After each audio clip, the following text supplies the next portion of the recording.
नमस्कार दोस्तों, मैंने ये गाड़ी ऑलमोस्ट चला दी है 15,000 के ऊपर। तो आई थॉट कि एक 15,000 वाला एक्सपीरियंस आप लोगों के साथ शेयर कर दूँ। मैंने 3-4 और वीडियो डाल रखी हैं डिफरेंट टाइम ड्यूरेशन पे, जब मैंने कितने किलोमीटर कवर किए थे और मेरा क्या एक्सपीरियंस था।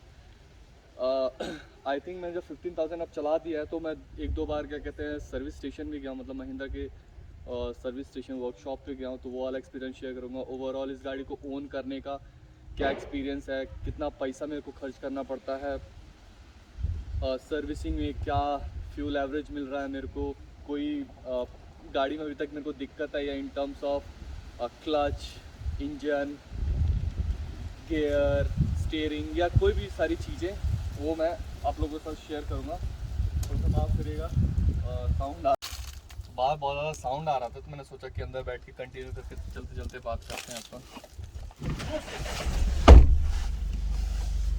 तो 15,000 का मैं एक्सपीरियंस दे देता हूँ आप लोगों को कि अभी तक तो मेरे को ऐसा कोई दिक्कत गाड़ी में आया नहीं है। मैं बहुत ज़्यादा खुश हूँ अभी तक गाड़ी की परफॉर्मेंस से। महिंद्रा की आफ्टर सेल सर्विस से भी खुश हूँ मैं। और मेरे कई दोस्त हैं, कई सब्सक्राइबर हैं जिनको थोड़ा बहुत क्या कहते हैं उतना अच्छा एक्सपीरियंस नहीं था महिंद्रा वालों के साथ। तो एक चीज़ मेरे को यहाँ पर मैंने आइडेंटिफाई की है कि जो कस्टमर एक्सपीरियंस है वो वेरी करता है डीलर टू डीलर। पर महिंद्रा वाले कर रहे हैं क्योंकि काम कर रहे हैं, पर जहाँ पर जो डीलर उतना अच्छा बिहेव नहीं करते या कस्टमर को चीट करने की कोशिश कर रहे हैं, तो उनसे मेरी रिक्वेस्ट है कि ना करें, क्योंकि इवेंचुअली आप महिंद्रा का ही नाम खराब कर रहे हो। ठीक, वो ये नहीं बोल रहा कि वो पर्टिकुलर बंदा खराब है, वो इवेंचुअली उंगली उठाता है महिंद्रा के ऊपर। और मेरे को सच में, क्योंकि मैं बहुत ज़्यादा खुश हूँ, तो मुझे थोड़ा बहुत बुरा लगता है कि चंद लोगों के कारण पूरी की पूरी क्या कहते हैं महिंद्रा पे दाग लगता है, जो कि नहीं लगना चाहिए। कुछ दोस्तों को शायद से इस पे उसका भी दिक्कत आया है, आपका डीजल फ्लूइड का। तो वो मुझे तो अभी तक क्या कहते हैं नहीं आया है दोस्तों, टू बी ऑनेस्ट, एक बार भी नहीं आया है।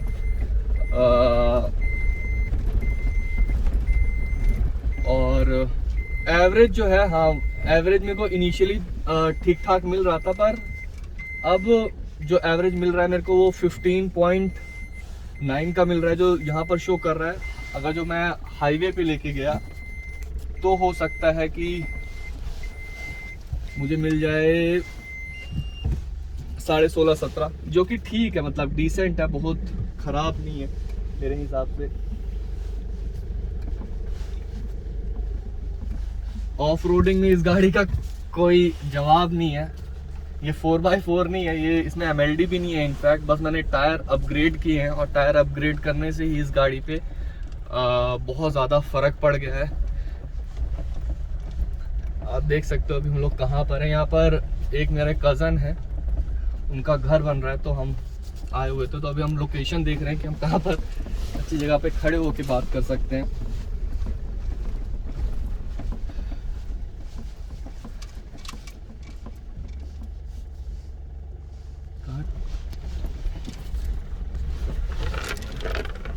बॉडी रोल जरूर भर के हैं, वो आपको महसूस भी हो रहा होगा।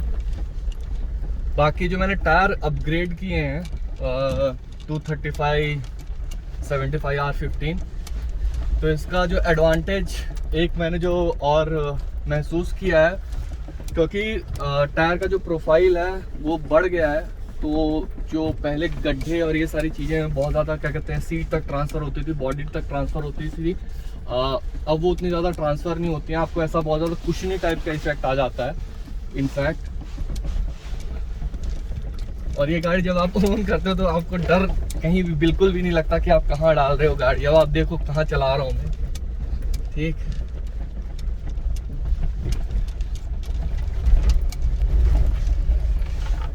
छाँव पे लगाते हैं और फिर आप लोगों से मैं बात करता हूँ। तो अब बात कर लेते हैं पावर की। अब 15,000 चला दिया, तो मैं जैसे इस गाड़ी को फर्स्ट डे चला रहा था उतनी ही पावर आज भी मेरे को डिलीवर कर रही है। मेरे को कहीं पे भी पावर ऐसा टर्बो लैग कुछ भी महसूस नहीं हो रहा। मैं पावर से बहुत ज़्यादा सेटिस्फाइड हूँ। इनफैक्ट जो लोग ये गाड़ी ओन करते हैं, मैं उनसे ये सवाल है जो मैंने महसूस किया है, मैं आप लोगों को बोल रहा हूँ कि जब आप गाड़ी सेकेंड गियर पर रखते हो या थर्ड गियर पे रखते हो और आपकी स्पीड जो होती है वो 30 के आसपास होती है, और आप अगर जो क्या कहते हैं एक्सेलरेटर प्रेस करते हो, तो इसके टायरों में इतनी ताकत है ना कि वो जो क्या कहते हैं गाड़ी पीछे से ऐसा ड्रिफ्ट करने लगती है। ड्रिफ्ट एज इन जो कहते हैं ना इसको फिश टेल इफेक्ट बोलते हैं कुछ लोग। तो वो इफेक्ट मतलब आप सोचो कि सेकंड गियर थर्ड गियर में इतनी ताकत है कि क्या कहते हैं जो आप गाड़ी का एक्सेलरेशन प्रेस कर देते हो पूरा, तो गाड़ी में इतनी ताकत है कि वो ड्रिफ्ट करने लग जाती है, जो कि मैंने किसी और दूसरी गाड़ियों में नहीं देखा। लो एंड टॉर्क बहुत बढ़िया, मतलब आप बम्पर टू बम्पर ट्रैफिक में होना तो आप सेकंड थर्ड पे चला सकते हो। आपको फर्स्ट लगाने की ज़रूरत नहीं है। फर्स्ट सिर्फ ऐसे जो टेरेंस होते हैं ना, थोड़ा दिखाना, ये टेरेंस है ना जहाँ पर आपको क्या कहते हैं आप गांव देहात में हो तब आपको क्या कहते हैं एक नंबर लगाने की ज़रूरत पड़ती है। बाकी मोस्ट ऑफ द प्लेसेस पे सेकंड और थर्ड गियर पे क्या कहते हैं बहुत इजीली गाड़ी क्या कहते हैं निकल जाती है। आपको ऐसा महसूस ही नहीं होता कि क्या कहते हैं मतलब गाड़ी बहुत ज़्यादा स्ट्रगल कर रही है कि एफर्ट डाल रही है। बहुत स्मूथ से वो मतलब ट्रांजिशन बहुत अच्छी मतलब गाड़ी निकल जाती है। Fuel economy best in class तो नहीं है पर ठीक ठाक ही है। मैंने जैसे अभी आपको बताया, अभी तो मेरे को 16 का एवरेज दे रही है, ठीक। हाईवे पे लेके जाता हूँ तो 17 तक का एवरेज दे देती है। एसी बहुत एक्स्ट्रा ऑर्डिनरी नहीं है कि आप अगर जो सोचो कि क्या कहते हो कि गर्मी यहाँ पर पड़ रही है और ठीक ठाक पड़ रही है, 40 डिग्री के आसपास टेम्परेचर है, तो डिसेंट है। मतलब बहुत ऐसा एक्स्ट्रा ऑर्डिनरी नहीं है कि क्या कहते हैं आप, है ना। जैसे मारुति की गाड़ियों का मैंने एक्सपीरियंस किया है कि उनका बहुत ज़्यादा जो एसी है वो बहुत ज़्यादा इफेक्टिव होता है। इफेक्टिव इसका भी है पर उतना नहीं है। लाइट्स की बात कर लेते हैं। लाइट्स मैं रेकमेंड करूँगा कि क्या कहते हैं आप अपग्रेड कर लें, क्योंकि ये जो कंपनी की स्टॉक लाइट्स है ना ये अच्छी नहीं है यार। ये हाईवेज़ पे भी इनका बहुत अच्छा थ्रो नहीं है, हिली एरियाज़ पे जाते हो तो भी उतना अच्छा थ्रो नहीं है। मतलब मैं बस थोड़ा सा अगर इस गाड़ी में कहूँ डिसअपॉइंटमेंट मेरे को होता है तो लाइट से है। और थोड़ा बहुत जो गाड़ी से कई बार ऑफ रोडिंग करते हैं ना, ऐसे रास्तों पे जाते हैं तो ऐसा रैटलिंग नॉइस आती है दरवाज़ों से, वो है। बाकी तो ऐसा कोई ऐसा बहुत बड़ा डिसएडवांटेज नहीं है। इसकी जो फॉग लाइट्स हैं, हाँ ये बहुत ज़्यादा पावरफुल हैं, और आप जब इनको ऑन कर देते हो तो जो इमीडिएट प्लेस होती हैं वो तो आपको अच्छी खासी दिख जाते हैं, पर जो लॉन्ग थ्रो होता है ना वो उतना ज़्यादा क्लैरिटी आता नहीं है इन पे। This being a base variant, मैंने महिंद्रा वालों को बस रिक्वेस्ट किया था कि आप ये वाला भी पेंट कर दो, और ट्रस्ट में ये सिर्फ फ्री में पेंट हुआ है। ये मैंने क्या कहते हैं इसका पे नहीं कर रखा पैसा। तो वही मैं आपको बता रहा था कि क्या कहते हैं डीलरशिप टू डीलरशिप क्या कहते हैं आपका एक्सपीरियंस वेरी हो सकता है। और मैं तो बहुत खुश हूँ भाई अभी तक महिंद्रा की एक कार लेके। स्टेबिलिटी आप लोग जानते ही हो इस गाड़ी की क्या है, ठीक। 100-120 पे क्या कहते हैं बहुत प्लांटेड होके चलती है, कहीं पे भी आपको ऐसा डराती नहीं है जैसे स्कॉर्पियो डराती है या स्टैंडर्ड बोलेरो डराती है। मतलब ज़मीन छोड़ने लगती हैं वो लगता है कि क्या कहते हैं कंट्रोल से बाहर है। पर आप इस गाड़ी को हाईवे पे 120-130 इनफैक्ट बहुत आराम से चला सकते हो। आपको बहुत अच्छा कमांड भी आता है, आपको कोई डर नहीं लगता, और स्टेबिलिटी बहुत अच्छी है। 120-130 के ऊपर जाने लायक है भी नहीं ये गाड़ी है। लैडर पे बनी हुई बेस्ड गाड़ी है और रेयर व्हील ड्राइव है, तो इसके ऊपर तो क्या ही लेके जाओगे, ठीक। इसके स्टैंड की आप हाइट भी देख सकते हो, कि ठीक ठाक ही अच्छी खासी टॉल है, जो हाइट दे रखी है गाड़ी को, जो स्टैंड्स दे रखे हैं उसके हिसाब से 120-130 अच्छी है, विड्थ अच्छी खासी है।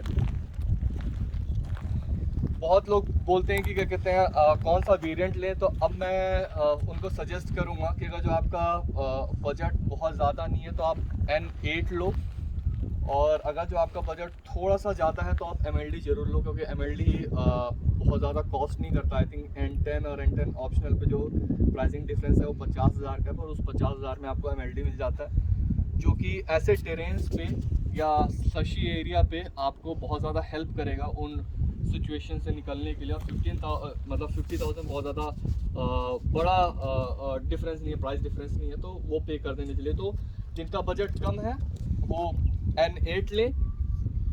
N4 मैं इसलिए नहीं रिकमेंड कर रहा क्योंकि मैंने N4 ये लिया था और इसके ऊपर मैंने अच्छा खासा पैसा लगा दिया, तो इतने में मेरे को शायद से मतलब N10 में ले लिया होता जितना मैंने पैसा इस गाड़ी पे बाहर से लगा दिया, बाहर से चीज़ें लगा दी बहुत हाई फाई, वो ज़रूरत नहीं थी। अब मेरे को ऐसा महसूस होता है। तो मुझे उस टाइम पे, जिस टाइम पे ये गाड़ी लॉन्च हुई थी, अगर जो मैं लेता N8 तो वो ज़्यादा वैल्यू फॉर मनी वेरिएंट था। आप कहीं बाहर से गाड़ी नहीं खुलवाते हो, ठीक, जो स्टॉक चीज़ें होती हैं वो स्टॉक ही होती है।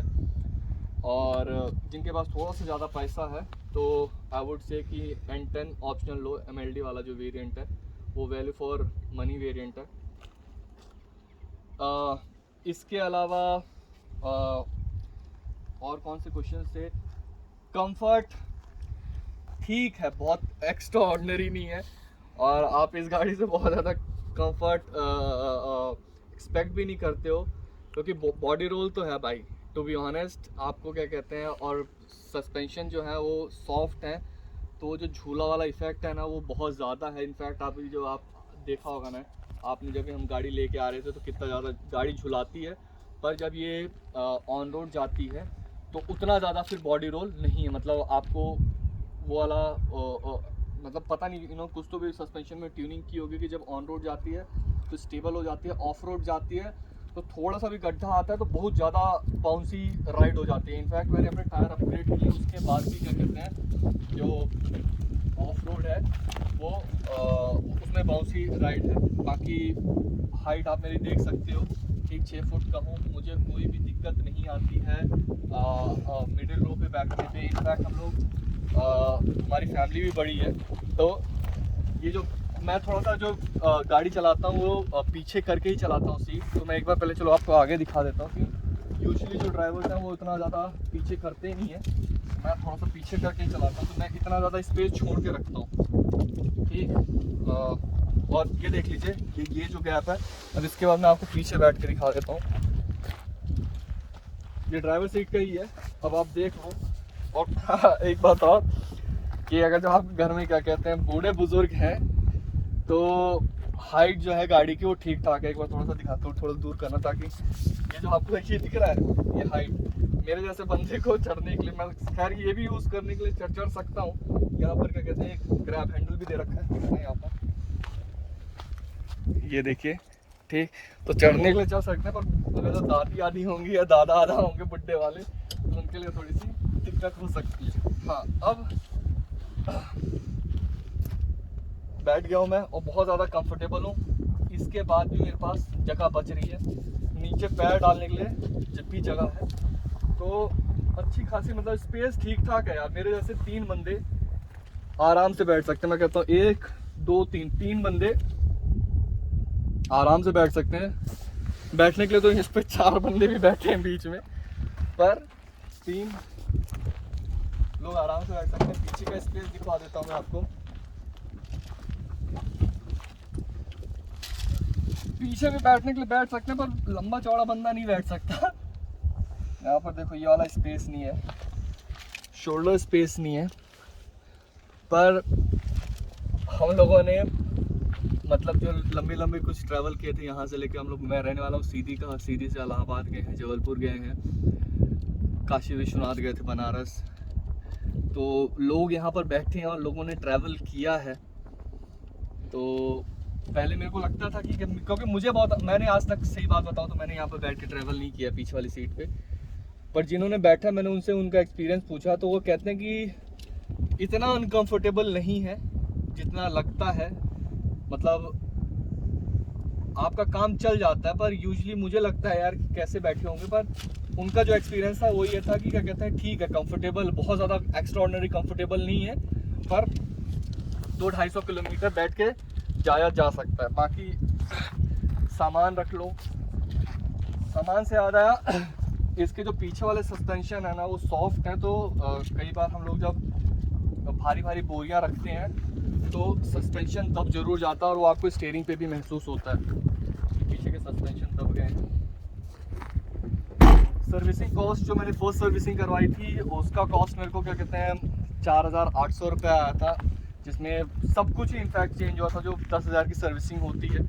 और वो एक्सपीरियंस भी मैंने एक वीडियो में शेयर कर रखा है, और बहुत ज़्यादा अच्छा एक्सपीरियंस है। वो जो मैंने सर्विसिंग करवाई थी वो मैंने सतना से करवाई थी, स्टार ऑटोमोबाइल्स करके हैं उन लोगों से, और वो लोगों ने भी बहुत अच्छे से ट्रीट किया था, बहुत अच्छे से गाड़ी को देखा, और मेरी सुनवाई हुई। जो मैं चीज़ें बोल रहा था उन्होंने अच्छे से सुना, समझा, और उसके अकॉर्डिंगली क्या कहते हैं रिएक्ट किया, सर्विसिंग की। तो इतनी बड़ी गाड़ी का 4,000, हाँ ये फर्स्ट फ्री सर्विसिंग ही थी, तो उन्होंने लेबर कॉस्ट इंक्लूड नहीं किया था। इसके लिए मेरे को हो सकता है कि क्या कहते हैं 4,800 रुपीज़ का क्या कहते हैं